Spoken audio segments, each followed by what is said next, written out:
காரைக்கால் அருகே அமைந்துள்ள புகழ்பெற்ற தங்க மாரியம்மன் ஆலயத்தில் நடைபெற்ற தீமிதி திருவிழாவில் திரளான பக்தர்கள் கலந்து கொண்டு சுவாமி தரிசனம் செய்தனர். புதுச்சேரி மாநிலம் காரைக்காலை அடுத்த தலத்தெருவில் அமைந்துள்ள பிரசித்தி பெற்ற அருள்மிகு சிவகாமி அம்மன் உடனாகிய சிவலோகநாத சுவாமி தேவஸ்தானத்திற்குட்பட்ட அருள்மிகு தங்க மாரியம்மன் ஆலயத்தில் தீமிதி திருவிழா கடந்த 27ஆம் தேதி கொடியேற்றத்துடன் தொடங்கி நடைபெற்று வருகிறது. இவ்விழாவின் முக்கிய நிகழ்ச்சிகளில் ஒன்றான தீமிதி திருவிழா வெகு விமர்சையாக நடைபெற்றது. தீமிதி திருவிழாவை முன்னிட்டு மூலவர் ஸ்ரீ தங்கமாரியம்மன் சந்தனக்காப்பு அலங்காரத்தில் பக்தர்களுக்கு அருள் பாலித்தார். இதனைத் தொடர்ந்து வண்ண மலர்களால் அலங்கரிக்கப்பட்ட உற்சவர் ஸ்ரீ தங்க மாரியம்மன் அன்ன வாகனத்தில் எழுந்தருளி வீதியுலா வந்து தீக்குழி முன் எழுந்தருளினார். இதனைத் தொடர்ந்து காப்பு கட்டி விரதமிருந்த பக்தர்கள் தீக்குழியில் இறங்கி நேர்த்திக்கடன் செலுத்தினர். இந்த தீமிதி விழாவில் ஏராளமான பக்தர்கள் கலந்து கொண்டு சுவாமி தரிசனம் செய்தனர்.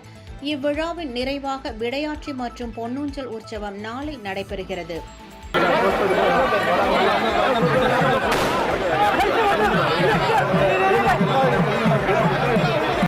இதேபோல் நாகை மாவட்டம் கீழ்வேலூரை அடுத்த செருநல்லூர் ஊராட்சிக்குட்பட்ட செம்பியன் ஆத்தூரில் பழமை வாய்ந்த அருள்மிகு ஸ்ரீ திரௌபதி அம்மன் ஆலயம் அமைந்துள்ளது. இவ்வாலயத்தின் சித்திரை திருவிழா கடந்த ஏப்ரல் மாதம் 27ஆம் தேதி கொடியேற்றத்துடன் தொடங்கியது.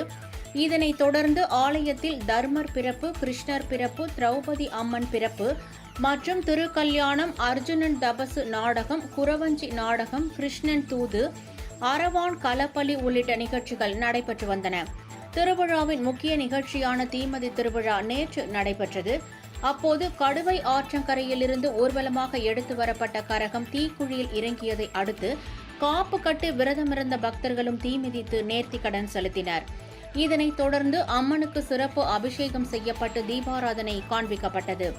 அதனைத் தொடர்ந்து அம்மன் வீதி உலா மேளதாளங்கள் மற்றும் வான வேடிக்கையுடன் நடைபெற்றது. இதில் சுற்றுவட்டார பகுதிகளைச் சேர்ந்த திரளான பக்தர்கள் பங்கேற்று சுவாமி தரிசனம் செய்தனர்.